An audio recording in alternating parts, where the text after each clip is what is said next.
بسم الله الرحمن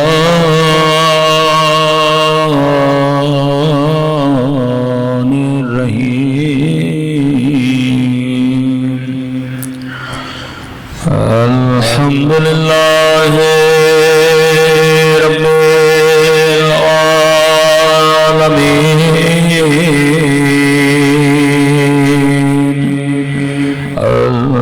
الحمد لله كما هو أهله الصلاة والسلام على سيد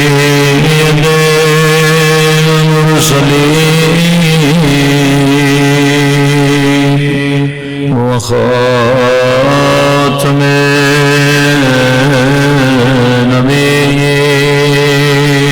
النبيين أبي القاسم محمد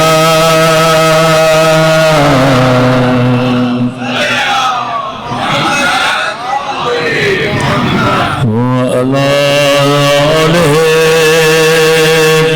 الطيبين الطاهرين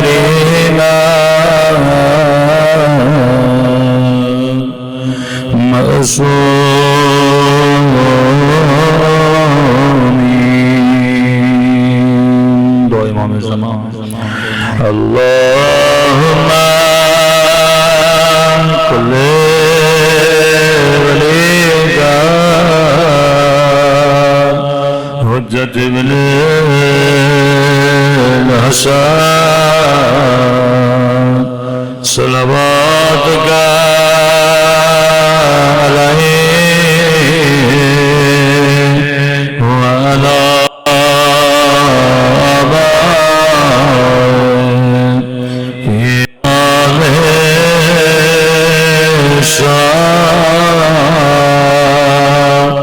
وفي كل وليا وافدا وغائبا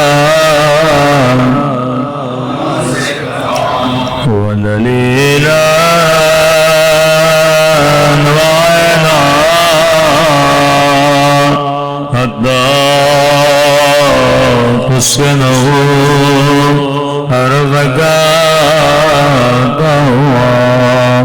وتمتعه فيها طويلا برحمتك يا أرحم الراحمين. صلوات پڑھے محمد.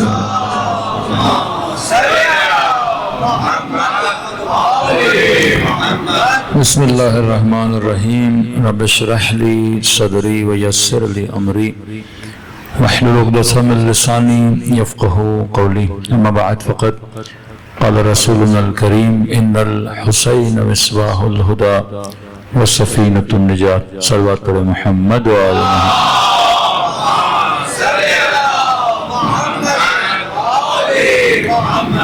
دعا ہے پروردگار عالم ہم سب کی عبادتوں کو اپنی بارگاہ میں قبول فرمائے اور جو مقصد زندگی ہے جس کی وجہ سے فرش عذاب پہ جمع ہوئے خدا ان مقاصد میں بھی ہم سب کو کامیابیاں کامرانی نصیب فرمائے. مسلسل دعوت جذبہ حسینی کے عنوان سے گفتگو ہو رہی ہے کہ پروردگار عالم آخری زمانے میں اگر لوگوں کی تربیت کرے گا تو فرش عزاء حسین کے ذریعے سے. اب ہوتا ہے کوئی شخص یہ اعتراض اٹھائے کہ قبلہ قرآن بھی تو انسان کی تربیت کرتا ہے، کلام رسول بھی تو انسان کی تربیت کرتا ہے، جمعے کے خطبے میں بھی تو انسان کی تربیت ہوتی ہے، ماہ مبارک رمضان میں بھی انسان کی تربیت ہوتی ہے، تو کیا فرق رہا اس تربیت میں اور فرش عزاء حسین کی تربیت؟ مثلا اگر فرش عزاء نہ ہوتا تو جمعے میں تربیت لوگ پاتے، ماہ مبارک رمضان میں پاتے، گھروں میں قرآن ہے، انسان پڑھ کے ہدایت لیتا۔ ہاں آپ صحیح کہہ رہے ہیں کہ قرآن بھی انسان کی ہدایت کرتا ہے، جمعے کے خطبوں میں بھی انسان کی ہدایت ہوتی ہے، ماہ مبارک رمضان میں بھی انسان کی ہدایت ہوتی ہے۔ خصوصیت کیا ہے؟ فرش عزا ہے حسین ابن علی۔ سب سے بڑی خصوصیت یہ ہے کہ وہاں جتنی بھی تربیتیں ہوتی ہیں وہ انفرادی ہیں۔ یہ نمازی بن گیا، یہ روزے دار بن گیا، وہاں پہ کوئی بھی ایسی ایکٹیویٹی انجام نہیں دی جاتی جو اجتماعی ہو۔ حسن فرش عزا یہ ہے یہاں پہ مجمع لگتا ہے، یہاں پہ سارے کام ایک ساتھ ہوتے ہیں۔ جلوس کی صورت ہو، آپ دیکھیں کیا ضرورت ہے جلوس نکالنے کی؟ حسن مجلس حسین جلوس میں ہے کہ عاشور کا جلوس نکلتا ہے، 10 لاکھ لوگ، 40 کا مجمع لگتا ہے، 30 ملین لوگ، تو ہر شخص تجھے عابد بنا سکتا ہے لیکن انفرادی طور پر۔ فرش عزا کیا کرتا ہے؟ وہ ہم سب کے اندر ایک نیٹ ورک بناتا ہے اور لوگوں کو وہ کام سکھاتا ہے جو ایک ساتھ مل کے کریں۔ جیسے آپ ماتم کے حلقے میں کھڑے ہوتے ہو تو ایک ساتھ ہاتھ اٹھاتے ہو، آپ جلوس میں جاتے ہو تو ایک ساتھ باہر نکلتے ہو، آپ لباس پہنتے ہو تو سب کے سب کالا لباس پہنتے ہو، آپ نعرہ لگاتے ہو تو سب کے سب ایک نعرہ لگاتے ہو۔ یہاں سب کے دلوں میں یزید کی نفرت کو ڈالا جاتا ہے اور خدا کی محبت کو اجاگر کیا جاتا ہے۔ تخلقوا باخلاق اللہ، آپ سب کے اخلاق کو ایک اخلاق میں بدلا جاتا ہے۔ خدا یہ نہیں چاہتا کہ یہ سخی ہو اور وہ کنجوس ہو، یہ نمازی اور وہ بے نماز ہو، یہ یزید پہ لعنت کرے دوسرا نہ کرے، یہ ظلم سے نفرت کرے دوسرا نہ کرے۔ انفرادی کام تو ہر جگہ ہو سکتے تھے، حسین چاہتے ہیں کہ سب کے دلوں کا قبلہ خدا بن جائے۔ تب تک انقلاب نہیں آ سکتا، تب تک مہدی زہرا کا ظہور نہیں ہو سکتا، ورنہ خدا چاہے تو اب تک ظہور کر دیتا۔ تاریخ اسلام جب آپ اٹھائیں گے، آپ کے امام تک وہ تنہا کیوں رہے؟ امام موسیٰ کاظم کے زمانے میں شیعہ بہت تھے۔ میرا ایک اشرا ہے دا سیکریٹ نیٹ ورک آف اہل البیت علیہ السلام، 2 سال پہلے IRC میں پڑھا، تو آپ اس میں دیکھیں کہ معصومین نے مکتب کو بڑھایا کیسے، کہ امام زین العابدین کے لیے ایون بنو امیہ بھی یہ سمجھتے تھے کہ امام نہیں ہیں، کیونکہ ان کی نظروں میں جس نے امام حسین کے بعد امام بننا تھا وہ حضرت علی اکبر تھے، وہ سمجھتے تھے یہی ہیں، تب حضرت علی کو شہید کر دیا۔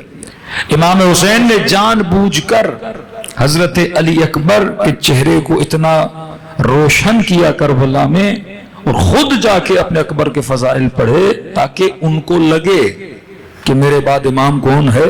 اکبر ہے، تاکہ امام زین العابدین کی جان بچ جائے۔ ورنہ آپ کیا سوچتے ہیں یزید کو پتا ہوتا کہ یہ امامت کی رسی کو لے کر چلیں گے، وہ زندہ چھوڑتے۔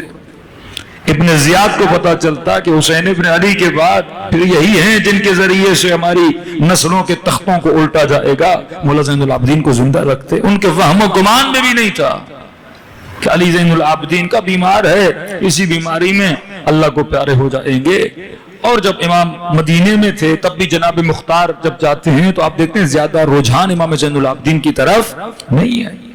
کہتے تھے ایک شخص ہے، عابد ہے، زاہد ہے، عبادت گزار ہے، کیونکہ امام زین العابدین سے آپ خطبے نہیں سنتے، امام زین العابدین سے آپ اتنی تبلیغی تقریریں، تربیتی تقریریں جیسے دوسرے اماموں کی ہیں کہ شیعوں کو بلائیں بٹھائیں اور ان کو درس و تدریس کا معاملہ نہیں ہے۔ امام زین العابدین کی شخصیت معاشرے میں ایسی تھی کہ ایسا شخص ہے جو عبادت کرتا ہے، زہد کرتا ہے، اور زیادہ تر امام نے کیا پڑھی ہیں؟ دعائیں پڑھی ہیں، دعائے مکارم الاخلاق، دعائے ابو حمزہ سمالی، اللہ سے راز و نیاز، ایک عابد و زاہد کی صورت میں۔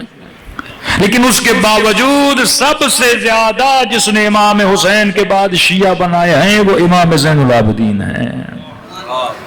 اب سوچیے مولانا شیعہ کیسے بنائے؟ تقریر کرنے کی اجازت نہیں، منبر پہ جانے کی اجازت نہیں، پیغام کربلا کو پھیلانے کی اجازت نہیں۔ ایک لمبا اشرا ہے، صرف چھوٹی سا اشارہ کر رہا ہوں۔ آپ کا واحد امام ہے جس نے سب سے زیادہ غلام خریدے ہیں، سب سے زیادہ، تقریباً تاریخ میں عدد ہے 18,000 غلام خریدے۔ مولا کو کیا ضرورت ہے 18,000 غلام خریدنے کی؟ کیونکہ امام تبلیغ نہیں کر سکتے تھے. اور پھر آپ دیکھتے ہیں 5ویں امام کا زمانہ اور 6 امام کا زمانہ کہ کربلا میں مدد کے لیے بلا رہے ہیں 72 سے زیادہ نہیں. اور جب 6 امام کا زمانہ آتا ہے تو پورا اہواز شیعہ، شہر رے شیعہ، کاشان شیعہ، شہر قم شیعہ، بحرین شیعہ، یہ اس زمانے کی بات کر رہا ہوں. یہ اچانک اتنے شیعہ وہ علاقے جہاں امام خود گئے بھی نہیں، اور سارے کے سارے علاقے کیا ہو گئے ہیں؟ شیعہ ہو گئے ہیں. یہ اثر تھا امام زین العابدین کا. کیا کیا امام زین العابدین نے؟ مولا غلام خریدتے تھے. غلام کہاں سے آتے تھے؟ اجمیوں کے علاقے سے آتے تھے. روم سے آ گئے، ایران سے آ گئے، فارس سے آ گئے. ان غلاموں کو خریدتے تھے اور اپنے گھر میں لاتے تھے. 2 مہینہ، 6 مہینہ، 8 مہینہ، جتنے مہینے رکھنا تھا. بعض کو 1 ہفتے رکھا، بعض کو 10 دن رکھا. یہ اخلاق زین العابدین کو دیکھتے تھے اور دین اسلام میں بھی آتے تھے. مکتب تشیع کا بھی اختیار کرتے تھے. اور مولا کے غلاموں میں سے ایک غلام کا نام ہے ابو حمزہ سمالی، جس سے آپ یہ ساری دعائیں پڑھتے ہیں. پھر آپ دیکھتے ہیں 6 امام اور 5ویں امام کا جب زمانہ آتا ہے، مولا جب تدریس دیتے ہیں، درس دیتے ہیں. پھر تاریخ لکھتی ہے کہ جعفر صادق کے درس میں 2000 سے لے کے 4000 شاگردوں کا مجمع تھا. یہ وہ شاگرد تھے جنہیں زین العابدین نے خرید کے آزاد کر دیا تھا. اس طریقے سے شیعہ بنا ہے. شیعوں کی کمی نہیں، لیکن جس چیز کی کمی ہے 7ویں امام کے زمانے میں آپ دیکھتے ہیں کہ اگر کوئی ہارون سے مدد مانگنے جاتا تھا تو ہارون اسے 10 درہم دیتا تھا. اور وہی شخص جب موسیٰ کاظم کے دروازے پہ آتا تھا تو امام موسیٰ کاظم اسے 110 درہم دیتے تھے. پیسہ اتنا کہ حاکم سے زیادہ پیسہ آپ کے مولا کے پاس ہے. شیعہ اتنے کا لمان و لفیظ، جب مولا دنیا سے جاتے ہیں تو امام کے ایک وکیل کے پاس 70,000 درہم خمس کا پیسہ جمع تھا. شیطان نے وسوسہ کیا، اس نے پیسہ امام رضا کو نہیں دیا. پیسے کی لالچ میں گیا. پھر ایک نیا فرقہ بنا، فرقہ واقفیہ، جو فرقوں کو جانتے ہیں. تو رک گئے امام موسیٰ کاظم تک. اس کے بعد کوئی امام نہیں ہے. 12 سال امام زندان میں رہے. اتنے شیعہ تھے پر اپنے امام کو زندان سے نکال نہ سکے، کیونکہ انفرادی طور پر مضبوط تھے، اجتماعی طور پر کمزور تھے. کربلا یہ چاہتی ہے کہ جب کوئی امام ظہور کرے تو لوگ مل کر اس امام کا کیا کریں؟ دفاع کریں. کہ آج مولا حسین کا نام آتا ہے، آپ سب مل کے نکلتے ہو. آج عاشورہ کا جلوس ہوتا ہے، 10 لاکھ لوگ بیٹیوں کو، ماؤں کو، بہنوں کو لے کر فرزند رسول کی یاد میں میدان مثلا کراچی کا کوئی بھی روڈ ہو وہاں پہ جمع ہو جاتے ہیں. عراق کا کوئی چوک ہو وہاں پہ جمع ہو جاتے ہیں. اب سوال ہے یہ لوگ جو حسین کے نام پہ جمع ہوئے، کیا ان لوگوں سے وقت کے یزیدوں کو خطرہ ہے یا نہیں ہے؟ اس عزاداری سے نہ امریکہ کو خطرہ ہے، نہ اسرائیل کو خطرہ ہے جو میرے امام باڑے میں ہو، لیکن اسے پتا ہو اس جناب سے مجھے کوئی خطرہ نہیں ہے. وہ آپ کے لیے پلیٹ فارم بھی بنائیں گے کہ آؤ ماتم کرنا ہے کرو، گریہ کرنا ہے کرو. اب اس عزاداری سے خطرہ ہو جاتا ہے کہ اگر اس مجمع کو یہ شعور مل گیا کہ یہ کل کے ظلم پر آواز تو بلند کر رہے ہیں، اگر ہم ان میں سے کسی ایک پہ ظلم کریں گے یہ اسی طرح اس کی مدد کے لیے باہر نکلیں گے. یہ چاہتے تھے امیر المؤمنین، یہ چاہتے تھے اہل بیت رسول کہ اجتماعی طور پر لوگوں کے اندر ایک شعور پیدا ہو جائے. میرے گھر میں چوری ہو گئی، دوسرے کہ میرا کیا جائے. کسی کے بیٹے کو قتل کر دیا، تیسرا کہے میرا کیا جائے، میرا بیٹا تو بچا ہوا ہے. فرمایا مت سمجھنا ظلم اگر اس کے گھر تک ہے تو تیرے گھر تک نہیں آئے گا. خود کو بدن واحد سمجھو. حدیث معصوم ہے، فرمایا شیعہ بدن واحد ہیں. اگر آنکھ کو تکلیف ہوتی ہے تو پورے وجود کو تکلیف ہونی چاہیے.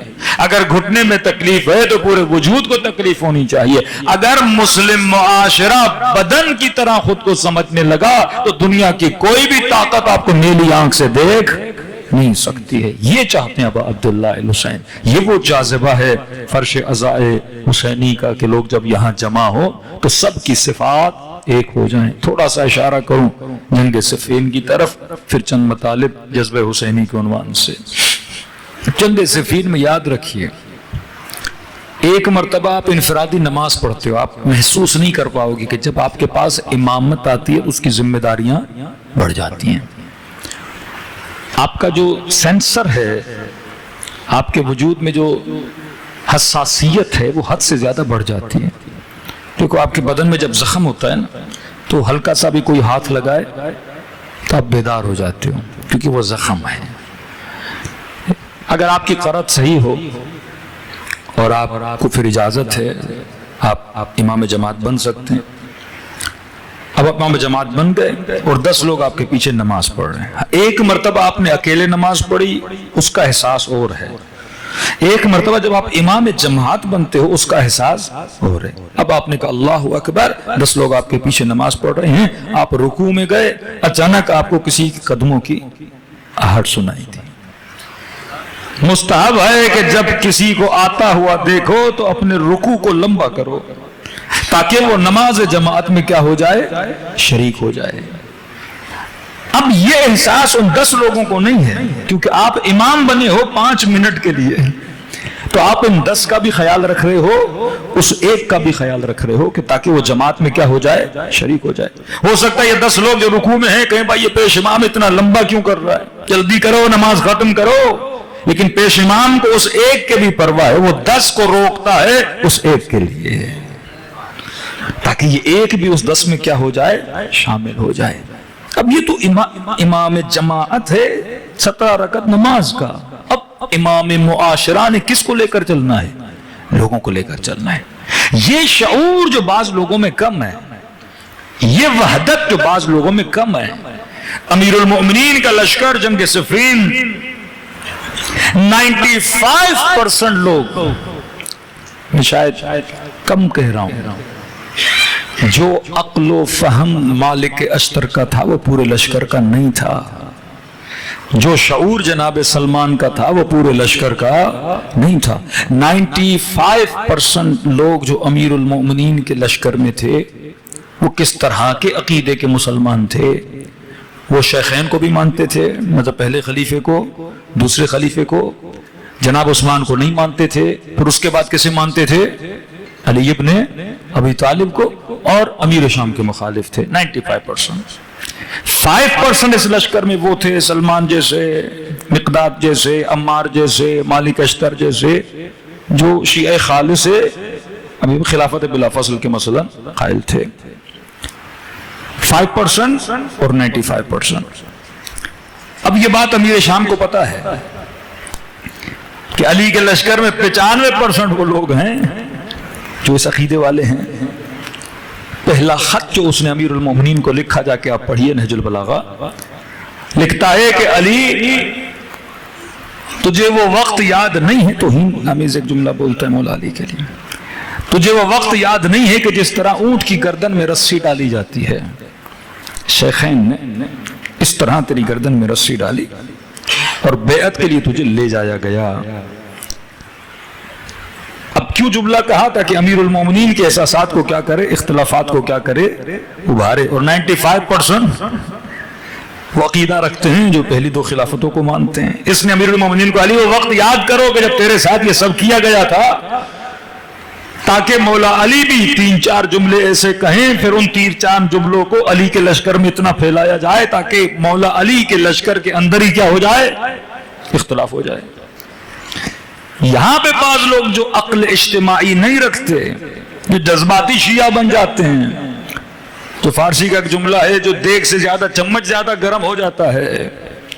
ان کو جیسے پتا چلا کہ امیر المومنین کو ایسا خط لکھا گیا ہے تو انہوں نے شیخین کی شان میں گستاخی کرنا شروع کر دی. یہاں پہ امیر المؤمنین خیمے سے باہر نکلے، فرمایا انی اکرہ لکم ان تکونوا من السبابین، میں علی پسند نہیں کرتا کہ تم میں سے کوئی کیا دے، گالی دے. یہاں جواب لکھا امیر المؤمنین نے، اور کتنا پیارا جواب لکھا. مولا نے فرمایا جو اصحاب کے درمیان اختلاف ہے یہ ہم اصحاب کا اختلاف ہے، تیرا صحابیوں سے کیا جائے. پھر امام نے کہا کہ لست من قریش، تو قریش میں سے بھی نہیں ہے. امام نے حسب بھی بتایا، نسب بھی بتایا، لیکن امام نے اختلافات کو ابھارنے کی کوشش نہیں کی تاکہ امیر المؤمنین، اب یہاں پہ مقصد یہ ہے کہ آپ متحد ہو جاؤ، کیونکہ مد مقابل دشمن علی سے لڑنے آیا ہے۔ آپ یہاں پہ ان اختلافات کو ابھارو جس سے پورے لشکر کے اندر کیا ہو جائے، اختلاف ہو جائے، تو آپ جیتی ہوئی جنگ کیا کرو گے؟ ہار جاؤ گے۔ یہی امیر المومنین جب خلافت پر پہنچے، جب مسجد میں گئے تو ظاہر اکثر برادران اہل سنت آج بھی تراویح پڑھتے ہیں، تو امیر المومنین نے اس تراویح پہ اعتراض کیا، فرمایا پڑھو لیکن جماعت کے ساتھ نہ پڑھو، کیونکہ میں نے رسول خدا کو مستحب نماز کو جماعت میں پڑھتے ہوئے نہیں دیکھا۔ یہ حکم ہے کہ نماز جماعت واجب نماز کے لیے، مستحب نماز کے لیے نہیں ہے، کہ آج بھی سارے علماء متفق ہیں کہ رسول خدا کے زمانے میں نہیں تھی، یہ خلیفہ ثانی کے زمانے سے رسول نکلی۔ کہتے ہیں اکثریت مجمع نے صدائیں بلند کی، واہ اسلاما واہ عمرا، ہائے ہمارا اسلام ہمارے ہاتھوں سے جا رہا ہے، سنت خلیفہ ثانی ہمارے ہاتھوں سے جا رہی ہے، اور علی اس کی مخالفت کر رہے ہیں۔ یہاں پہ امیر المومنین نے کہا جس نے پڑھنی ہے بھائی جاری رکھو، کہیں ایسا نہ ہو کہ عالم اسلام میں ایک نیا فتنہ اہم اور مہم کو سمجھو کہ اس وقت اہم کیا ہے، اس وقت مہم کیا ہے۔ یہ وہی سمجھ سکتا ہے جو اجتماعی سوچ رکھتا ہو۔ اگر صرف اپنے لیے سوچو گے تو ہو سکتا ہے کوئی چیز آپ کو اچھی لگے، لیکن جب تمام لوگوں کو مد نظر رکھو گے، جیسے آپ امام جماعت بنتے ہو تو امام جماعت پر لازم ہے جب جماعت پڑھ رہا ہے تو یہ دیکھیں میری جماعت میں اکثر بوڑھے ہیں یا جوان ہیں، بوڑھے ہیں تو تھوڑا آہستہ آہستہ پڑھائے، جوان ہیں تو تھوڑا نماز کو نارمل پڑھا سکتا ہے، تاجر طبقہ اگر اس کے پیچھے ہے تو نماز کو جلدی پڑھائے تاکہ ہر بندہ جلدی اپنے دکان تک چلا جائے۔ یہ سارے عقل اجتماعی جسے معاشرتی عقل کہتے ہیں کہ تم انفرادیت سے نکل کر اجتماع میں داخل ہو جاؤ، معاشرے میں داخل ہو جاؤ، کیونکہ تم نے علم حسین کو بلند کیا ہے اور علم لشکر میں اٹھایا جاتا ہے اور آپ کے جلوس میں علم ہے، اس کا مطلب یہ ہے کہ آپ لشکر حسین کے سپاہی ہو، اور تب تک سپاہی نہیں بن سکتے جب آپ سب کے جذبات ایک جیسے نہ ہو جائیں، عقیدے ایک جیسے نہ ہو جائیں۔ آپ سب کو اس ولایت کے دھاگے میں اہل بیت جمع کرنا چاہتے ہیں، تسبیح بن ہی نہیں سکتی جب تک دھاگا نہ ہو۔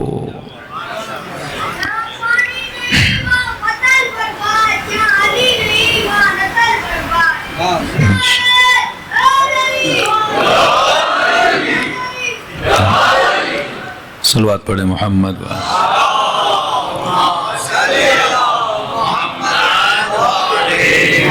بڑا پیارا جملہ کہا، جہاں علی نہیں وہاں نسل برباد، تو جہاں ولایت اہل بیت نہیں، یہ معرفت کا جملہ ہے، وہاں نسلیں کیا ہو جاتی ہیں؟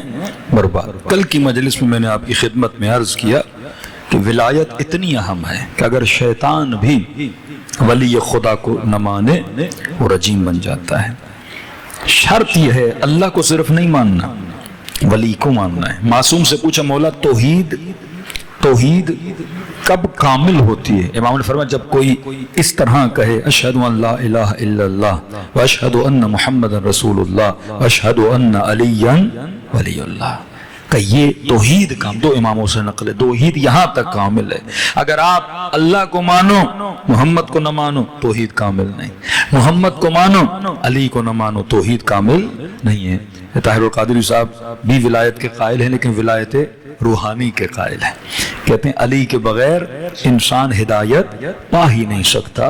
اس کی چھوٹی سی مثال دوں تاکہ آپ سمجھ جائیں، شاید بار بار آپ کے ذہن میں سوال ہو کہ نماز پڑھے، روزہ رکھے، حج کرے، زکوٰۃ دے، بھائی پھر بھی اللہ اسے جنت میں نہیں بھیجے گا اگر امیر المومنین کو نہ مانے۔ ولایت اتنی ضروری، کل میں نے کھانے اور روح کی مثال دی، آج ایک اور مثال دے دوں۔ دیکھیے مثلا نماز اچھا کام ہے کہ نہیں؟ بہترین۔ الصلاۃ معراج المؤمن، نماز مومن کا معراج ہے۔ اب تصور کریں یزید صاحب آ جائیں اور کہیں کہ میں نماز پڑھاتا ہوں اور آپ نماز پڑھی ہمارے پیچھے، امت کھڑی ہو جائے یزید کے پیچھے نماز پڑھنے۔ نماز اللہ کی ہے، آپ گریہ بھی کریں، تسبیح بھی کریں، 4 گھنٹے 8 گھنٹے 16 گھنٹے، لیکن نماز پڑھو کس کے پیچھے؟ یزید کے پیچھے، خدا اجر دے گا۔ یہ ہے اگر امام جور کے پیچھے نماز بھی پڑھو تو وہ نماز منہ پہ ماری جاتی ہے۔ مسئلہ امام حق کا ہے، ولایت امام حق میں آؤ گے تو نیکیاں قابل قبول ہیں. قرآن کا جملہ اولئک حبطت اعمالہم، کا ایسے قاری، ایسے حاجی، ایسے نمازی جب قیامت کے دن اللہ کی دربار میں لائے جائیں گے کہیں گے کہاں ہیں ہماری نمازیں؟ قرآن کہتا ہے تمہاری نمازوں کو ہم نے کیا کر دیا؟ حبط کر دیا. دو جملے ہیں، میں ہمیشہ مثال دیتا ہوں، ایک ہے حبط، ایک ہے ضبط. حبط و ضبط کو سمجھانے کے لیے پاکستانی مثالیں بڑی پیاری ہیں. آپ کی پولیس ہے نا، وہ جب کسی سے چرس برآمد کرتی ہے، ہیروئن برآمد کرتی ہے، تو دنیا کی ساری پولیس حبط کرتی ہے، پاکستانی پولیس ضبط کرتی ہے. ہاں اس میں بڑا فرق ہے. نیک لوگ ہیں حبط بھی کرتے ہوں گے. حبط کا مطلب یہ ہے مثلا کسی مہذب ملک میں جب نشے کی چیز پکڑی جاتی ہے جو غیر قانونی ہے، شراب ہو، نشہ ہو، ہیروئن ہو، تو اسے حبط کرتے ہیں. حبط کا مطلب جیسے ایران میں اگر شراب کی بوتلیں پکڑی جائیں تو وہ بلڈوزر لگا کے سب کو ختم کر دیتے ہیں. چرس ہو تو جلا دیتے ہیں، ہیروئن ہو بھلے کروڑوں کا ہو اسے جلا دیتے ہیں. نہیں، کچھ لوگ افسر ایسے ہوتے ہیں وہ جلاتے نہیں، وہ ضبط کرتے ہیں. وہ ذرا رکھتے ہیں، پھر کیس ویس جب ختم ہو جاتے ہیں تو دوسری جگہ سے اسے پھر مارکیٹ میں بیچ دیا جاتا ہے. کہ خدا بھی کچھ لوگوں کے اعمال کو حبط کرتا ہے، کچھ کے اعمال کو ضبط کرتا ہے. اگر راہ ولایت میں نہیں، لشکر یزید کا سپاہی ہے، نظام ظلم کا سپاہی ہے، نظام جور کا سپاہی ہے، ایک اللہ کی محبت بھی ہے، ساتھ میں ٹرمپ صاحب کی محبت بھی ہے، اللہ کی محبت بھی ہے، نتنیاہو کی محبت بھی ہے. آج مثالیں آپ کے سامنے، آپ کے حکمرانوں کے دلوں میں. آپ کہیں مولانا مجبوری کے عالم میں، بھائی محبت تو محبت ہوتی ہے، مجبوری کیا ہوتی ہے؟ آپ یا محبت کرتے ہو یا محبت نہیں کرتے ہو. اللہ کی محبت بھی ہے اور دشمن خدا کی محبت بھی ہے کہ ایسے لوگوں کے اعمال کو خدا کیا کرتا ہے؟ حبط کر دیتا ہے. اب لاکھ نمازیں پڑھیں یزیدی، لاکھ روزے رکھیں یزیدی، لاکھ عبادت خدا کریں کہ اولئک حبطت اعمالہم، قیامت کے دن آئیں گے عمل کا ایک ذرہ بھی نہیں ہوگا. لیکن دوسرا محب اہل بیت ہے، محب مصطفیٰ ہے، محب علی ہے، مثلا ساتھ میں گنہگار بھی ہے کہ اللہ اس کے اعمال کو کیا کرتا ہے؟ ضبط کر لیتا ہے، اور شفاعت کے ذریعے سے پھر اعمال کو آزاد کر دیتا ہے. جو نمازیں رکھی ہوئی ہیں حضرت رسول جب شفاعت کریں گے اللہ وہی نمازیں واپس کرا دے گا. امیر المؤمنین شفاعت کریں گے وہی نمازیں واپس ہو جائیں گی. ابھی تک سانسیں چل رہی ہیں، اللہ کی دربار میں توبہ کرو گے خدا وہی سارے ثواب کیا کرے گا کہ یہ بھی شکر خدا ادا کرو کہ خدا تیری نیکیوں کو ضبط کرتا ہے، حبط نہیں کرتا. ہاں یہ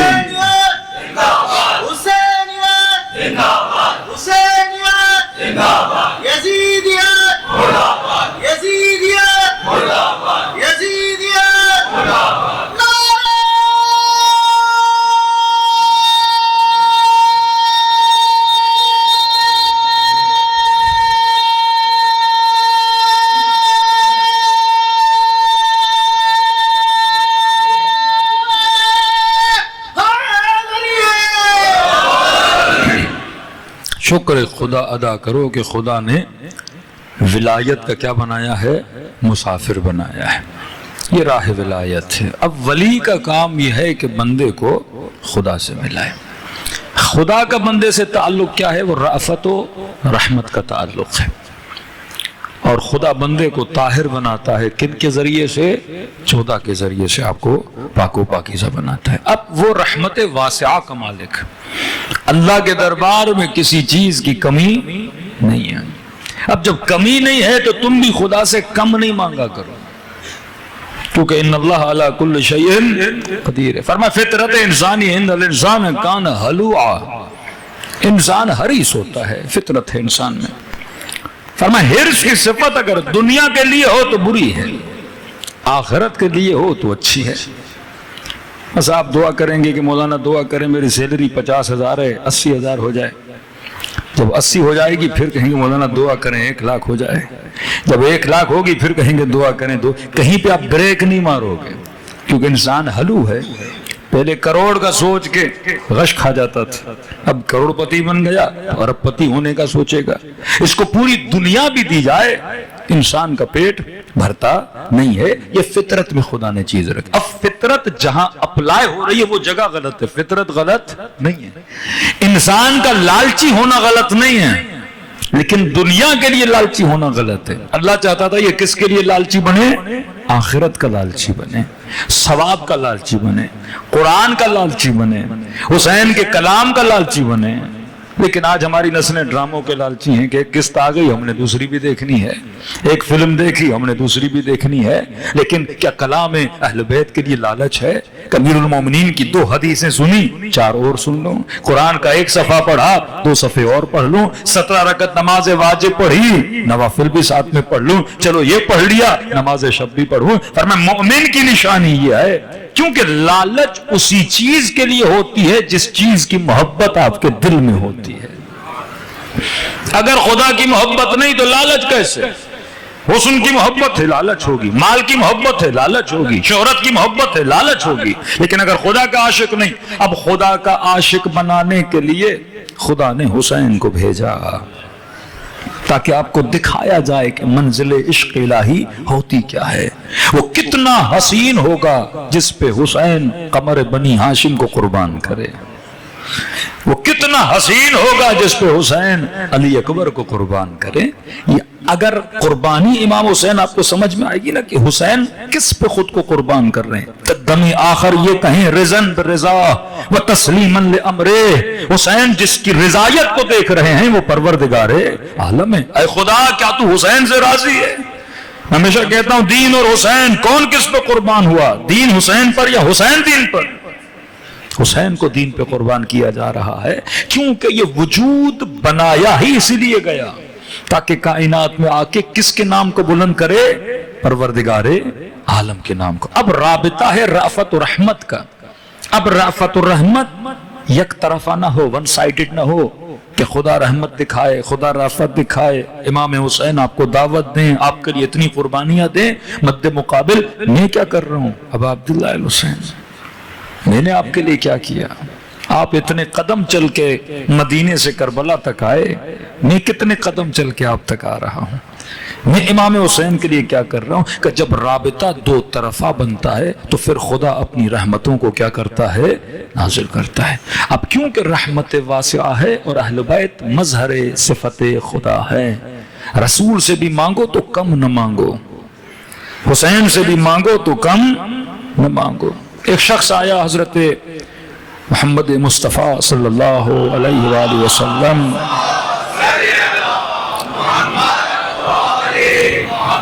فرمایا یا رسول اللہ آپ نے مجھے پہچانا؟ نبی نے فرمایا نہیں، کون ہو؟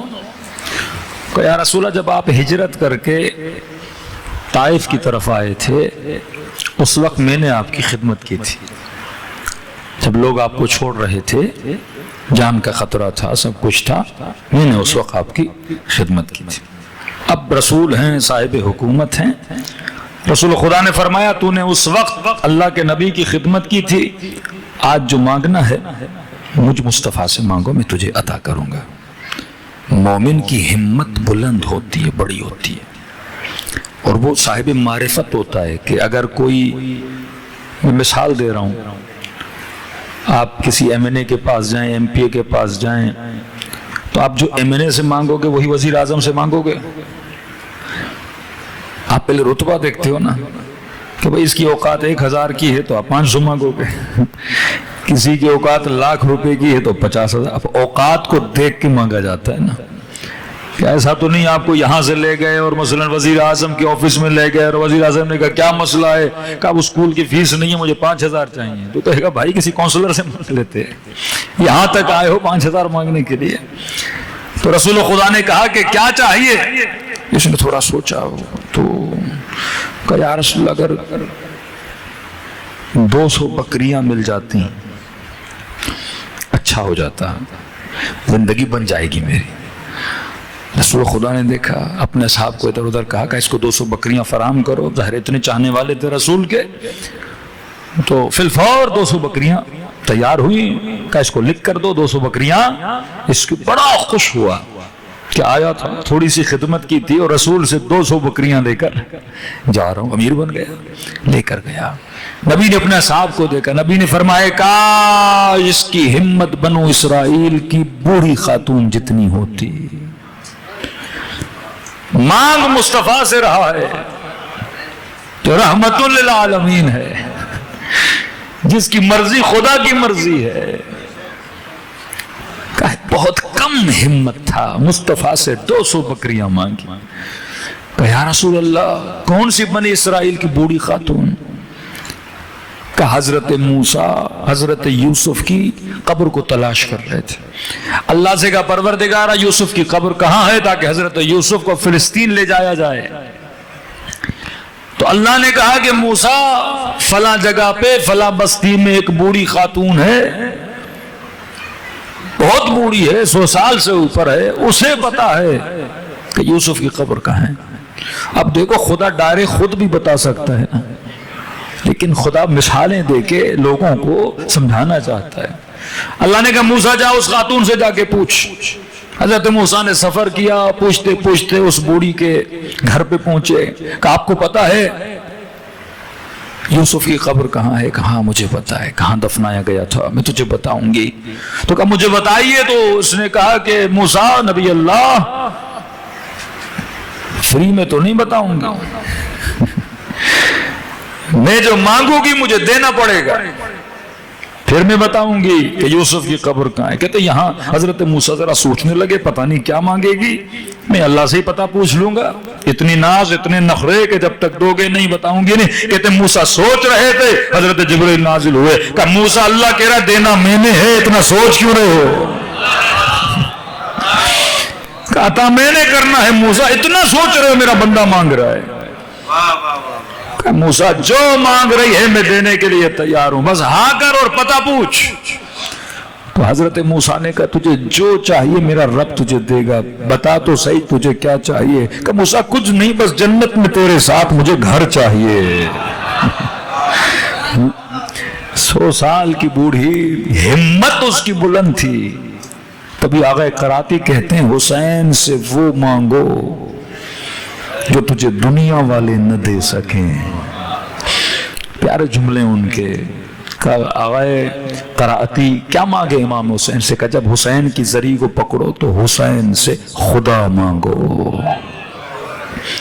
یہ معرفت تجھے اور دے نہیں سکتا۔ اور کہا جب مصلی عبادت پر خدا کو سجدہ کرنے آؤ تو پھر خدا سے حسین مانگو۔ یہ دونوں تجھے ایک دوسرے کی جگہ سے ملیں گے، حسین ملے گا تو خدا سے، اور خدا ملے گا تو حسین سے ملے گا۔ انسان کی ہمت کم نہیں ہونی چاہیے، ہمت والا۔ اتنے فضائل ہیں امیر المومنین کی ولایت کے، تبھی ہم بار بار منبر سے پڑھتے ہیں اگر گنہگار کے گناہ درخت کے پتوں سے زیادہ، ریت کے ذروں سے زیادہ، بارش کے قطروں سے زیادہ، یہ روایات کے جملے ہیں۔ خدا حسین کے غم کے ایک آنسو کے صدقے میں اس کے سارے گناہوں کو کیا کرتا ہے؟ معاف کر دیتا ہے۔ لیکن یہاں پہ ایک شائبہ پیدا نہ ہو جائے، وہ شائبہ یہ ہے کہ لوگ اکثر اس خیال غلو میں نہ چلے جائیں۔ مثال کے طور پہ میں صبح سے شام تک اللہ کی رحمت پڑھتا رہوں، آپ کہیں گے بھائی اب جتنے گناہ کرو، خدا تو ارحم الراحمین ہے۔ بعض لوگ غلو میں چلے گئے، تاریخ میں ان کے پاس کے نام بھی آئے ہیں جن پہ معصومین علیہ السلام نے لعنت بھی کی ہے، جنہوں نے لوگوں کو اس قدر لے کر گئے کہ مثلاً بھائی اگر کوئی امیر المؤمنین کی ولایت کو مانتا ہے، اب کھلی چھوٹ ہے کہ جتنے گناہ کرنے ہیں کرو، قیامت کے دن امیر المومنین موجود ہے۔ میں نے کہا رابطہ دو طرفہ ہے، اگر خدا تیرے ساتھ وفا کر رہا ہے، حسین تیرے ساتھ وفا کر رہے ہیں، تو ان کے ساتھ جفا نہ کرنا۔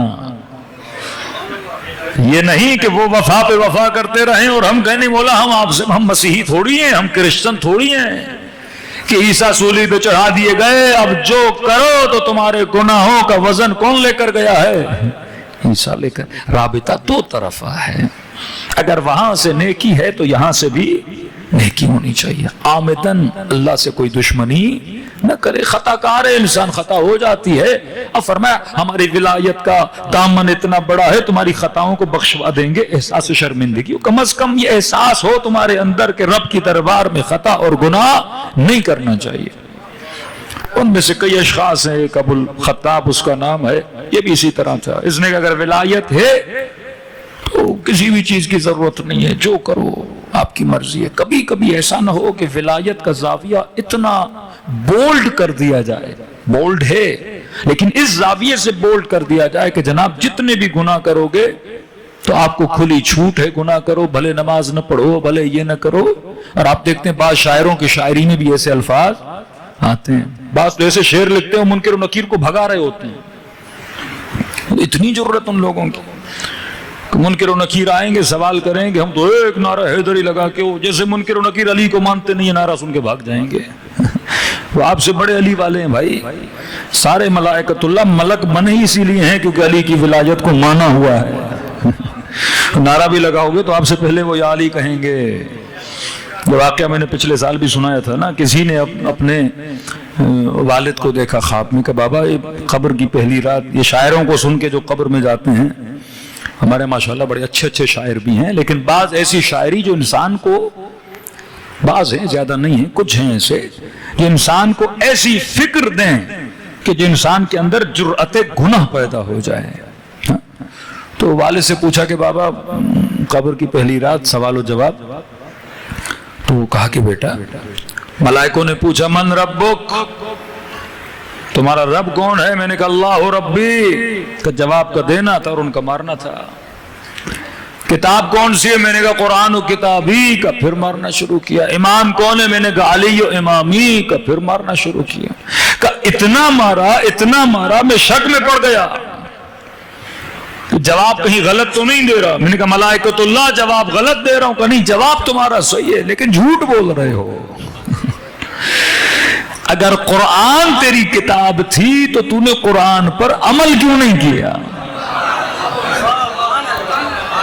اگر امام تیرا محمد تھا تو تو نے محمد کی سیرت پر عمل کیوں نہیں کیا؟ وہاں بولو ٹرمپ و امامی, ٹرمپ میرا امام ہے, یہ میرا قبلہ اور کعبہ ہے, اسی کی پالیسیز پہ میں چلتا ہوں, فیصلے لیتا ہوں. وہاں پہ یہ نہیں کہو کہ محمد میرا امام ہے, علی میرا امام ہے. امام وہ ہوتا ہے جو آگے چلے, ماموم وہ جو پیچھے چلے. زندگی میں تم نے امام کس کو بنایا تھا؟ تو وہاں معاملہ عمل کا. یوم تری المؤمنون والمؤمنات یسعی نورہم بین ایدیہم وبایمانہم, قیامت کے دن کچھ ایسے لوگوں کو لایا جائے گا جن کے چہروں سے نور نکل رہا ہوگا. یہ نہیں یا علی انت قسیم النار والجنہ, علی تو جنت و جہنم کا تقسیم کرنے والا ہے. اب آپ کے ذہن میں تصور ہو کہ مولا علی کھڑے ہوں گے تو یہاں جا تو وہاں جا. نہیں میرے بھائی, قسیم النار والجنت کا مطلب یہ ہے تیرا وجود ہے جو بتاتا ہے کہ جہنمی کون ہے اور جنتی کون ہے. جس کے دل میں تیری ولایت کا نور ہوگا, یہ نور اسے جنتی بنائے گا, اور جس کے دل میں نہیں ہے وہ کیا بن جائے گا؟ جہنمی بن جائے گا. اب ایک شاعر ہے, اس کی مذمت کی امیر المومنین نے. حاجب ابو الخطاب کی تو بہت ساری چیزیں ہیں جو ممبر سے پڑھی جاتی ہیں. لعن کیا معصوم علیہ السلام نے. حاجب ایک شاعر ہے, اس نے فارسی میں ایک شعر لکھا. اس نے لکھا کہ اگر معاملہ یہ حشر بعلیست, شعر لکھا ہے اس نے کہ اگر حشر کا معاملہ علی کے ہاتھ میں, تو پھر اس نے کہا کہ اب جو دل میں آئے کرو. معاملہ کس کے ہاتھ میں ہے؟ علی کے ہاتھ میں ہے. اور آپ جیسے پاکستان کے بعض بگڑے ہوئے بچے, باپ مثلاً ایس پی ہے, ڈی ایس پی ہے, آئی جی ہے, تو وہ کہتا اب کراچی تو میرے باپ کا ہے, جو میرے دل میں کروں گا. اور ابا کون ہے؟ D S P, S P. بھلے مار بھی دوں کسی کے اوپر, گاڑی بھی چڑھا دوں, میرے اوپر تو کوئی ایف آئی آر کٹنے والی.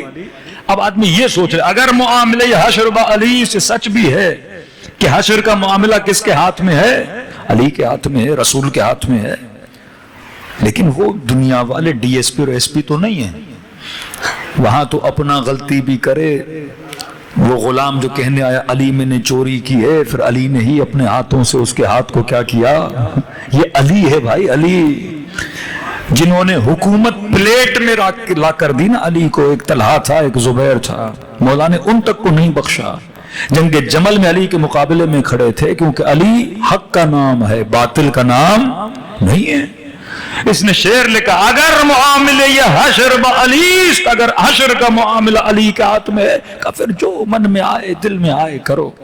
کہتا شعر لکھا، لوگوں نے بڑی داد دی. اب ظاہر ہے کوئی بے عمل بیٹھا ہوگا وہ تو نعرہ لگائے گا نا. بس ایک آدمی نے اتنے گناہ کیے ہیں بیچارہ مایوس ہے، بھائی سب کچھ کیا اور کوئی کہے پریشانی کی ضرورت نہیں، بس وہاں ایک نعرہ لگانا ہے اور ہم سارے کے سارے پاس ہو جائیں گے. تو جس نے پورا سال کچھ پڑھا نہیں اس سے تو ایسا ٹیچر اچھا لگے گا کہ کوئی تیاری ہے بھی نہیں اور ایک گریڈ لے کے ہم کیا ہو جائیں گے، میٹرک کی ڈگری لے کے باہر آئیں گے، وہ بندہ تو خوش ہوگا. کہتے سارے لوگ خوش ہوئے. رات کو سویا، خواب کے عالم میں امیر المؤمنین نے غضبناک ہو کر کہا کہ تو نے کیا لکھا ہے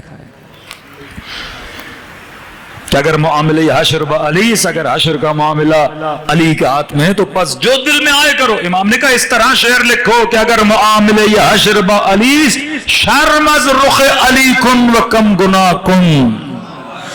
یہ کہو کہ اگر حشر کا معاملہ علی کے ہاتھ میں ہے تو رخ علی سے شرم کرو، گناہ کم کر. کیونکہ اگر تیرا امام علی ہے تو تجھے زیادہ شرم کرنی چاہیے، کیونکہ یہ امام معصوم ہے. اور دوسرے چلو شرم نہ کریں کیونکہ ان کے اماموں نے بھی گناہ کیے ہوئے ہیں. تو امام صاحب بولیں گے، کہیں گے آپ بھی تو کرتے تھے، اب ہم نے بھی چھوٹی موٹی غلطی کر لی تو کیا ہو گیا. جس کا ٹیچر ہی ایسا ہو جو کسی ایگزام میں فیل نہ ہوا ہو، اس ٹیچر کے سامنے تو انسان نے محنت و زحمت کر کے اس کے پاس جانا پڑتا ہے. تو ایک غلف کا مقام یہ ہے کہ انسان اتنا کہے کہ جس کے ذریعے سے انسان کے دل میں شیطان یہ شائبہ پیدا کر دے کہ جناب جتنا گناہ کرنا ہے کرو. کیوں معصومین فرمائے ولایت ذمہ داری کا نام ہے. ولایت ذمہ داری کا نام ہے. اگر صاحب ولایت اہل بیت ہو ذمہ دار بنو. چھٹے امام جعفر صادق علیہ السلام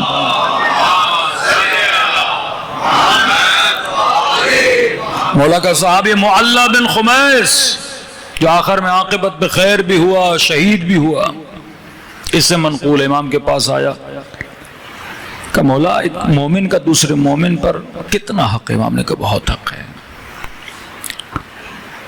آپ کے اوپر جتنی ذمہ داری آپ سوچ بھی نہیں سکتے.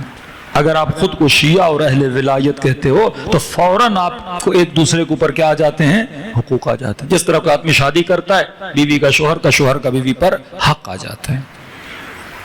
اسی طرح فرمایا جب اشہد ان امیر المؤمنین علی ولی اللہ کہتے ہو تو آپ سب کے ایک دوسرے کے اوپر حق آ جاتے ہیں. اس نے کہا مولا مجھے بتائیے. امام نے کہا مجھے خوف ہے میں تجھے بتاؤں اور حق ادا نہ کر پائے. بہت بڑے حق ہیں. اصرار کیا، امام نے انکار کیا، اس نے پھر اصرار کیا مولا مجھے بتائیے تو صحیح. امام نے کہا ایک حق تجھے بتا رہا ہوں. مومن کا مومن پر پہلا حق یہ ہے جو اپنے لیے پسند کرو وہ دوسرے کے لیے بھی پسند کرو. جو اپنے لیے ناپسند کرو وہ دوسرے کے لیے بھی ناپسند کرو. کہ تجھے پسند ہے کوئی تمہاری آبرو ریزی کرے، تمہاری عزت کو اچھالے؟ کہ نہیں مولا. کہ کچھ بھی کرو نا پہلے یہ سوچا کرو جب مجھے پسند نہیں میں اس کی عزت کو کیسے اچھال سکتا ہوں. تجھے پسند ہے کوئی تمہاری غیبت کرے، برائی کرے؟ کہ نہیں. کہ پھر تم اس کے لیے کیوں پسند کرتے ہو کہ تم اس کی برائی کرتے ہو؟ تمہیں پسند ہے کوئی تمہارے ناموس کو دیکھے؟ کہ نہیں. کہ پھر تم کیسے پسند کرتے ہو کہ تم اس کے ناموس کو دیکھو؟ تمہیں پسند ہے تمہارا پیسہ کوئی چوری کرے؟ کہ نہیں. یہ ساری چیزیں لاتے جاؤ کہ جو اپنے لیے پسند کرتے ہو وہ دوسرے کے لیے پسند کرو. امام رضا شیعہ ملنے آئے، 2 مہینہ دروازہ کھٹکھٹاتے رہے. یہ ابا سالت امام رضا سے مل رہا ہے. مولا نے کہا نہیں ملنا. 2 مہینے گزر گئے، چیخ و پکار شروع کر دی. یا ابن رسول اللہ ہم آپ کے شیعہ ہیں، 2 مہینے سے آ رہے ہیں، دشمن ہمارا مذاق اڑا رہے ہیں، آپ ہمارے ساتھ اچھا رویہ اختیار نہیں کر رہے، یہ زیادتی ہے مولا. امام نے کہا ابا سالت ان کو اندر بلاؤ. اندر آئے، ادب کے ساتھ کھڑے ہوئے کہ مولا 2 مہینے سے آ رہے ہیں، آپ ہمیں ہمارا گناہ تو بتائیں، ہماری غلطی تو بتائیں. امام نے فرمایا خود کو شیعہ بھی کہتے ہو اور ایک دوسرے کے حقوق کو سلب بھی کرتے ہو. خود کو شیعہ بھی کہتے ہو اور ایک دوسرے کی برائیاں بھی کرتے ہو. خود کو شیعہ بھی کہتے ہو اور تمہارے درمیان فقراء بھی ہیں. یہ سمجھ گئے کہ ہم نے دعویٰ بہت بڑا کیا ہے جس کے قابل ہم نہیں ہیں. فوراً سب نے سر جھکایا کہ مولا آپ کے محب تو ہیں, چاہنے والے تو ہیں. امام نے کہا اب سچ کہہ رہے ہو. اپنی جگہ سے اٹھے اور سب کو سینے سے لگایا کہ جھوٹ نہ بولا کرو, محب ہو میرے, چاہنے والے ہو. کہ بس سفرہ لگاؤ, ان کی دعوت ہے. امام نے خوب سفرہ لگایا, خوب مہمان نوازی کی, خوب برتاؤ کیا, سینے سے لگایا, بدرقہ کیا, خدا حافظ کی. جب چلے گئے امام نے فرمایا بس کتنی بار آئے تھے؟ کہ مولا 60 بار آئے تھے. امام نے کہا 60 بار کہاں؟ کہ بس جا اور 60 بار میری طرف سے ان سب کو سلام دے, کیونکہ اب صحیح کہہ رہے ہیں یہ کون ہے؟ میرے چاہنے والے ہیں. کہ پہلا حق یہ ہے کہ جو اپنے لیے پسند کرو دوسرے کے لیے پسند کرو. آواز سے شیعہ آیا امام سے ملنے کا, مولا میں بدبخت ہو گیا, بیچارہ ہو گیا. امام نے کہا کیا ہوا؟ کہ مولا وقت کے حاکم نے, والی نے میرے اوپر 50,000 درہم کا ٹیکس لگایا ہے. مولا نہیں ہے میرے پاس پیسے, مولا ظلم ہے یہ, میں کیا کروں؟ بچے پالوں یا ایسے میں ٹیکس دوں؟ امام نے فرمایا کہ ہم کیا کر سکتے ہیں؟ کہ بولا مجھے پتا چلا ہے وہ آپ کا چاہنے والا ہے. امام نے کہا قلم لاؤ, کاغذ لاؤ. لایا گیا. امام نے لکھا بسم اللہ الرحمن الرحیم. اگر کوئی مومن کا دل خوش کرتا ہے یہ گویا خدا کو خوش کرتا ہے. کہ لے جا, کہتا لے گیا. اس نے خط دیکھا, اس کو بوسا دیا, آنکھوں پہ رکھا.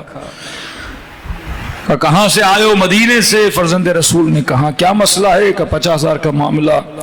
غلام کو کہا کاپی لاؤ جس میں ٹیکس درج ہے, اس کا نام نکالا, دیکھا 50,000. کہ واللہ میں نہیں دے سکتا. کہ کوئی بات نہیں, 50,000 میں تمہاری طرف سے ادا کروں گا. اگلے سال کا ٹیکس بھی تجھے معاف کیا, اس سے اگلے سال کا ٹیکس بھی تجھے معاف کیا. اب ظاہر حاکم کے گھر پہ تھا تو ننھکا سا قالیچہ تھا جس پہ بیٹھا تھا. کہ جب جاؤ تو اس کو بھی اپنے ساتھ لے کر جانا. غلام کو کہا جو صحن میں مرکب کھڑا ہے گھوڑا وہ بھی اسے دے دے. کچھ پیسے نکالے کا یہ بھی لے لے. کا خوش ہوئے؟ کہ میرے مولا نے فرمایا ہے کہ تجھے خوش کرنا ہے. کہ 2 سال گزرے, کوئی ٹیکس نہیں لیا گیا. مدینے گیا, چھٹے امام سے ملا. امام نے فرمایا بتاؤ اس نے کیا کیا؟ تجھے خوش کیا؟ کہ مولا واللہ اس نے بڑا خوش کیا. کہ اتنا کہنا تھا. امام کے چہرے پہ مسکراہٹ آئی. کہ مولا آپ کیوں خوش ہو رہے ہیں؟ کہ جو تجھے خوش کرتا ہے وہ تجھے نہیں کر رہا, وہ گویا مجھے خوش کر رہا ہے. تمہاری خوشیوں میں ہماری خوشی ہے, تمہارے غموں میں ہمارا غم ہے. آج اس کا دن ہے جس کا لقب ہی قمر بنی ہاشم ہے. وقت کی کمی ہوتی ہے, بعض اوقات ہم ان معارف تک نہیں پہنچ پاتے. جلدی سے ایک مقدمہ حضرت عباس کے لیے. کربلا جاتے ہو نا, دونوں روزے ایسے لگتے ہیں دونوں اماموں کے روزے ہیں. ہاں, جبکہ ایک امام کا ہے, ایک غیر معصوم کا, غیر امام کا روزہ. لیکن مقام 4 امامزادوں کا اتنا بلند ہے. ایک بی بی معصومہ قم, عبدالعزیز حسنی شہر رے, امامزادے سید محمد اور حضرت عباس علمدار. کہ معصوم یہ کہے کہ میری زیارت کرنے سے پہلے عباس کی زیارت کرنا. وفا کی انتہا کر دی. روایت کے جملے ہیں 2 محرم کو شمر نے کہا کہ خیمے ہٹا دیے جائیں. کہتے جیسے حضرت عباس نے سنا سپہ سالار لشکر حسین, حضرت عباس نے تلوار نکالی اور اپنی تلوار سے ایک لکیر کھینچی. یہ بھی فضا کہتی ہے وہ جلال تھا عباس علمدار کو, کیونکہ اس سے پہلے خط لکھا تھا اسلائی نے امان نامے کے نام سے, جس نے حضرت عباس کو بہت غم زدہ کیا تھا. کہ اگر کسی میں جرت ہے تو اس لکیر کو پار کر کے دکھائے. جب تک میں عباس زندہ ہوں آگے نہیں بڑھ سکتا. بی بی زینب اپنی خیمے میں بیٹھی تھی. کہتی ہیں ایک مرتبہ حسین ابن علی میرے خیمے میں آئے. کہ حسین کے چہرے پہ پریشانی کے آثار. کا بہن قربان جائے, شریکت الحسین ہے. فرما حسین اتنے پریشان کیوں؟ فرما بہن زینب آپ نے سنا نہیں کہ عباس نے لکیر کھینچی ہے؟ فرمایا بھیا حسین عباس کے ہوتے ہوئے کس میں جرت کہ ہمارے خیموں تک آئے؟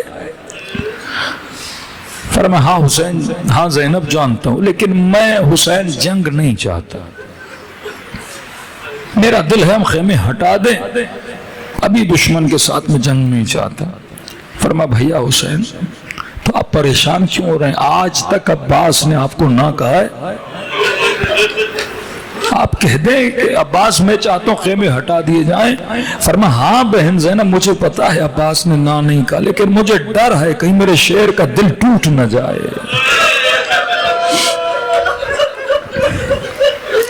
بس یہ واقعہ سنی اور چند جملے میں مصائب کے پڑھوں گا۔ فرمایا زینب مجھے ڈر ہے میرے شیر کا دل ٹوٹ نہ جائے۔ کیا مطلب بھیا حسین کا؟ زینب یاد ہے حسن کا جنازہ نکلا تھا، ظالموں نے تیر برسائے تھے، پورا کفن خون سے رنگین ہو گیا تھا، میرے غازی کو اتنا جلال تھا، یہ تلوار نکالی، میں نے ہاتھ کو تھاما، عباس یہاں جنگ نہیں کربلا۔ کہ میرا شیر چپ ہو گیا۔ کہ جب مدینے میں مجھ سے بیعت کا سوال کر دیا گیا اور بے احترامی کی، فوراً دربار میں کہ مولا ابھی حکم دے سر قلم کر کے قدموں میں رکھوں، کہ میں نے پھر روکا عباس یہاں نہیں کربلا۔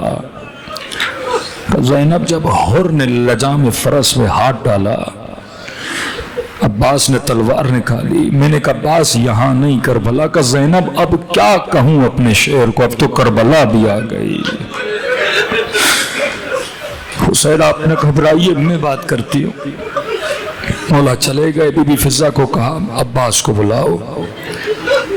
فضہ کہتی ہیں عالم یہ تھا کہ ماتھے پہ پسینہ، آنکھوں میں جاہو غضب کی لالی، آستینوں کو عباس نے پلٹا وہ اور ہاتھ میں تلوار، اور کبھی سیدھی طرف جا رہے ہیں کبھی الٹی طرف، ہے کسی میں جرت کے آگے آئے کہ وہاں سے آواز دی قمر بنی ہاشم، سمجھ گئے کہ خیموں سے بلاوا ہے، کہ جلدی جلدی آئے۔ جی اماں فضہ، کہ علی کی بیٹی زینب بلا رہی ہیں۔ ادب دیکھیے گا کہ جیسے کہا نا علی کی بیٹی زینب بلا رہی ہیں، کہ تھوڑی دیر رکے، ماتھے کے پسینے کو پوچھا، صبر کیا کہ غیظ و غضب آنکھوں سے اتر جائے، آستینوں کو سیدھا کیا، تلوار کو نیام میں ڈالا، کہ خیمے کے سامنے ایسے کھڑے ہوئے جیسے چھوٹا بچہ ماں کے سامنے کھڑا ہوتا ہے۔ جی آقا زادی، خیمے میں بلایا، زانو ادب لگا کے بیٹھے۔ جی آقا زادی، فرمایا عباس خط کھینچیے۔ جی آقا زادی، میرے ہوتے ہوئے کس کی جرت حسین کے خیموں کی طرف آئے؟ کہ عباس جانتی ہوں تیرے وقار کو، عباس تو نے دشمن کو للکارا ہے، لیکن عباس ایک بات سن، حسین نہیں چاہتے ابھی جنگ ہو، حسین چاہتے ہیں خیمے ہٹا دیے جائیں۔ عباس تیری بھی عزت کا سوال ہے، تو نے دشمن کی آنکھوں میں آنکھیں ڈال کے خط کھینچی ہے، پریشان ہونے کی ضرورت نہیں، بہن ہے نا عباس، تو خیمے میں بیٹھ جا، تجھے دشمن کا سامنا نہیں کرنا پڑے گا، تجھے تانے نہیں سننے پڑیں گے، میں اکبر کو بھیج دیتی ہوں، خط بھی مٹائیں گے، خیمے بھی ہٹائیں گے، یا کہو تو قاسم کو بھیج دیتی ہوں۔ بنو ہاشم کے اتنے جوان ہیں کہتے سنتے رہے، آخر میں کھڑے ہوئے اور کہا آقا زادی عباس ہوتا کون ہے؟ بار بار کہہ رہی ہیں عباس کی عزت، عباس کا عباس ہوتا کون ہے؟ اگر میرے مولا یہ چاہتے اپنے ہاتھوں سے خط مٹاؤں گا، اپنے ہاتھوں سے خیمے ہٹاؤں گا۔ آغائے کشمیری عراق میں کچھ لوگ گئے قبلہ، حضرت عباس کی قبر ٹوٹ گئی ہے، مرمت کے لیے کچھ مزدور بھیجے آئے، کشمیری نے کہا مزدور کیوں بھیجوں، میں خود آؤں گا، اپنے ہاتھوں سے عباس کی قبر بناؤں گا۔ کہتے چند طلباء کو لیا، سرداب میں گئے، قبر اصلی جرابیں اتاری، وضو کیا، قبر حضرت عباس کی مرمت کرنے لگے۔ کہتے جب مرمت کر رہے تھے، کرتے کرتے ایک جوان نے سوال کیا کہ آغائے کشمیری ایک بات میری سمجھ میں نہیں آ رہی۔ کہ کون سی بات؟ کہ قبلہ میں نے اتنے خطیبوں سے سنا، اتنے ذاکروں سے سنا کہ عباس کا قد بڑا تھا، کہ جب گھوڑے پہ بیٹھتے تھے نا تو پاؤں زمین سے لگتے تھے. کہ قبلہ مجھے سمجھ نہیں آتی جس کا قد اتنا بڑا ہو اس کی قبر اتنی چھوٹی کیوں ہے؟ کشمیری کہتے ہیں مجھے نہیں پتا تھا. میں نے خواب امام زین العابدین کو دیکھا. مولا فرماتا ہے اگر کوئی پوچھے نا اسے جواب دینا. پہلے یہ سوچو کہ عباس کی قبر میں حسین کی قبر میں اتنا فاصلہ کیوں ہے؟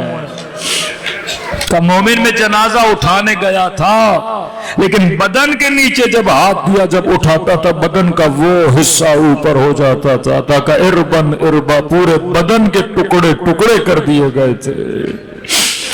کہ ہم نے گٹھڑی بنا کے عباس کی چھوٹی قبر بنائی. یہ ہے قمر بنی ہاشم. لیکن سب سے زیادہ جسے بھروسہ تھا وہ زینب کبریٰ کو بھروسہ تھا. دلوں کو تھوڑی دیر کے لیے کربلا کی طرف متوجہ کریں. سلام کریں ان ہستیوں پر جنہوں نے اپنا سب کچھ لٹا دیا. سب مل کے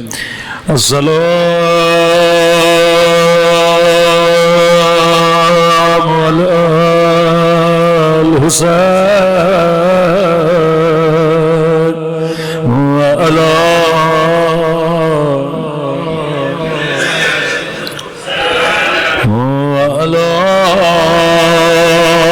اولاد حسین وعلی اصحاب سب مل کے السلام علی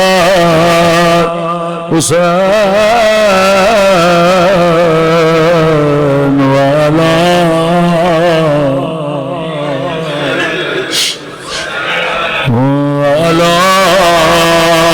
اولاد حسین وعلی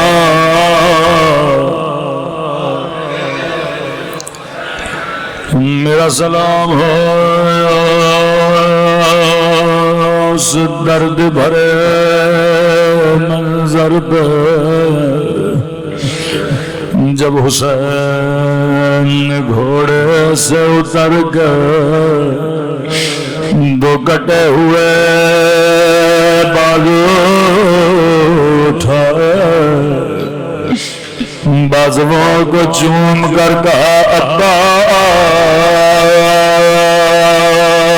قدن کسر ظہری میری کمر ٹوٹ گئی. اکبر کا لاشا اٹھایا نہیں کہا میری کمر ٹوٹ گئی. علی اصغر کا ننھا سا بدن اٹھایا نہیں کہا میری کمر ٹوٹ گئی. راوی بڑے عجیب جملے لکھتا ہے کہتا میں نے حسین کو اکبر کے بدن پہ دیکھا. لکھتا ہے بغل حسین نے بڑا گریہ کیا. میں نے قاسم کا لاشا اٹھاتے دیکھا. لکھتا ہے بغل حسین نے بڑا گریہ کیا. لیکن جب عباس کے بدن پہ آیا یہ نہیں لکھتا بغل حسین لکھتا ہے صرخ الحسین. حسین نے بلند بلند آواز میں چیخنا شروع کیا. کہا عباس آنکھیں کھولو یہ تیرے مولا کا مذاق اڑا رہے.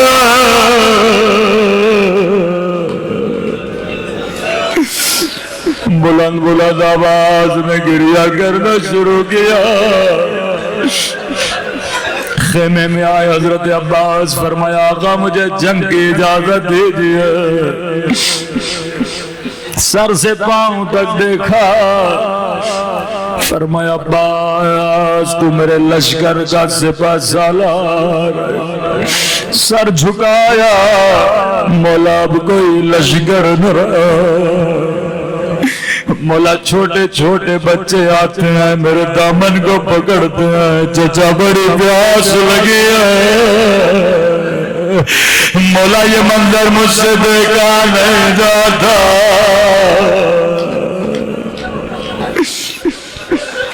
فرمایا عباس میں تجھے نہیں روکتا لیکن زینب کو تجھ پہ بڑا بھروسہ ہے.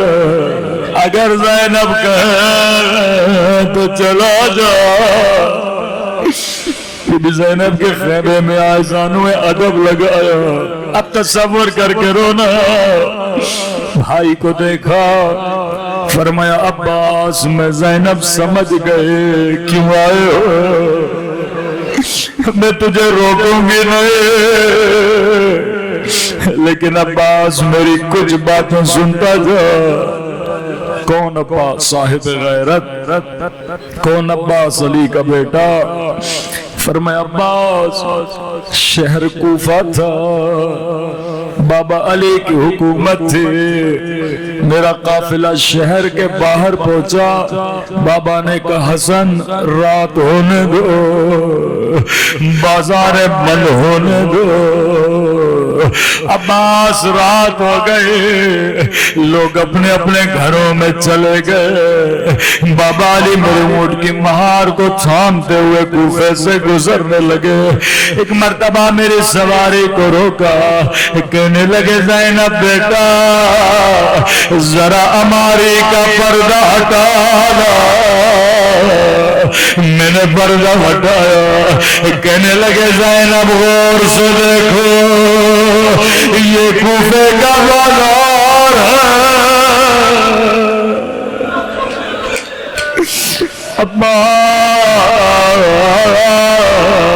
میری سمجھ میں نہیں آیا بابا بازار مجھے کیوں دکھا رہے.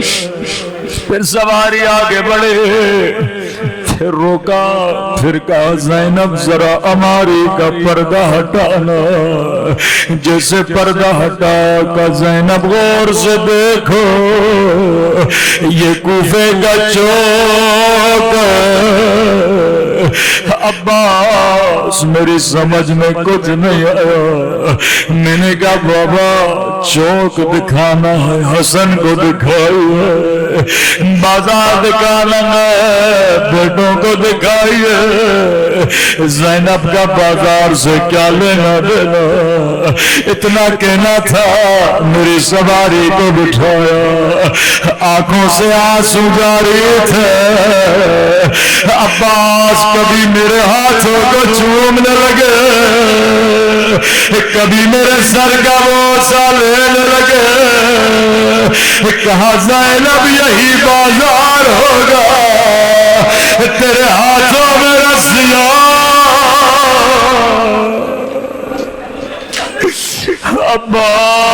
عباس میری سمجھ میں نہیں آیا. انہیں کہا بابا امام ہو, علم غیب جانتے ہو, بابا میں اعتراض نہیں کروں گے لیکن زینب کا ایک چھوٹا سا سوال ہے. بابا جس بہن کا بھی ایک بھائی ہو اس کا بھی کوئی نام نہیں لیتا. اللہ نے مجھے 18 بھائی دیے. عباس بابا نے کہا زینب حسن نہ رہیں گے, حسین نہ رہیں گے. سنو گے بی بی زینب نے کیسے خدا حافظ کیا. کہا عباس کھڑا ہو جا. جیسے غازی کھڑے ہوئے دونوں باہیں عباس کے گلے میں ڈالے, رو کر کا خدا حافظ عباس. اب میں زینب سمجھ گئے میرے ہاتھوں میں رسیاں بدلنے کا وقت قریب ہے. میرے سر سے چادر چھلنے کا وقت قریب ہے. ماتم حسین